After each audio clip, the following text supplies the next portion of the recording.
I grew up in Mississauga. I was always, back then, like really timid and shy and scared and traumatized. It was just kind of like we were on guard every night for when the bloodshed was going to start. When I was 13, I was a constant runaway and a truant from school. I had a period of time where I was in detention and juvenile homes and group homes, mostly because that was safer for me to be there. At age 25, when my dad had passed away, I took my first drink, become an instant alcoholic, and then just kind of progressed through there right in through the drug addiction, alcoholism, and really, really bad mental illness.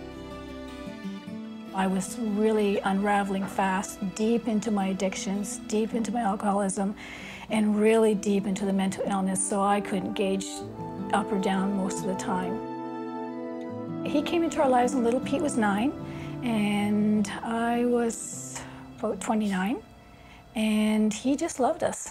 With the stable home he provided and the care and the love and support, I started to heal, which meant another 3 admissions into Clark Institute and another 3 going through the Homewood rehab. I actually defied all the odds, and to this day I've never gone back to alcohol or drugs.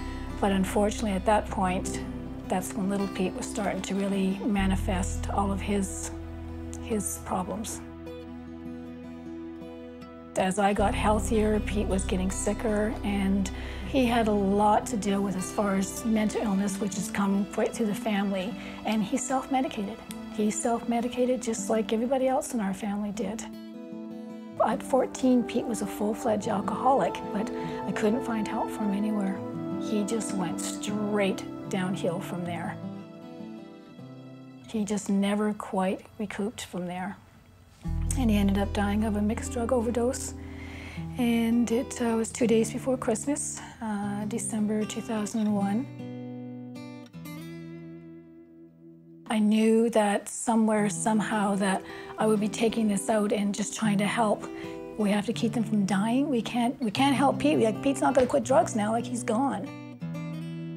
My biggest changeover was when the Halton Region Methadone Clinic came in, and I heard about it, and I said I want to be part of that. That's where I met CAMH, and that's where I started my public speaking.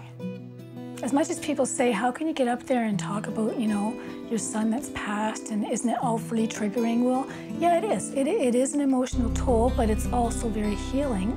And people listen. People will listen to the people who have lived the lives, and part of that healing process is being able to take our story and knowing that we are actually really starting to affect lives.